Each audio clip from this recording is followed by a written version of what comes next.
Penang, George down, புக்கிட் ஜம்பலில் உள்ள ஒரு அடுக்குமாடி குடியிருப்பில் ஒரு குப்பை தொட்டியில் தோட்டாக்கள் நிரப்பப்பட்ட பையை விட்டுச் சென்றதாக சந்தேகிக்கப்படும் ஒருவரை போலீசார் நேற்று கைது செய்துள்ளனர்.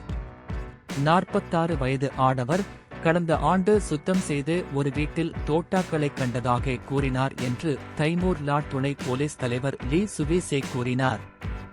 இன்று பிற்பகல் 1 மணியளவில் மாவட்ட போலீஸ் தலைமையகத்தில் ஆஜரான பின்னர் அந்த ஆடவர் கைது செய்யப்பட்டதாக லீ கூறினார்.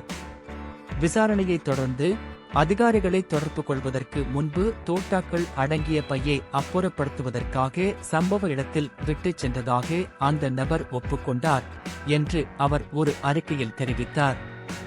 ஆடவரின் அறிக்கையை சரிபார்க்க போலீசார் பணியாற்றி வருவதாக லீ மேலும் கூறினார். துப்பாக்கிச் சட்டம் 1960 இன் பிரிவு 8A இன் கீழ் இந்த வழக்கு விசாரிக்கப்பட்டு வருகிறது. இது செல்லுபடியாகும் உரிமம் இல்லாமல் அல்லது அங்கீகரிக்கப்பட்டதை விட அதிகமான அளவுகளில் துப்பாக்கிகள் அல்லது வெடிமருந்துகளை வைத்திருப்பதை குற்றமாக்குகிறது.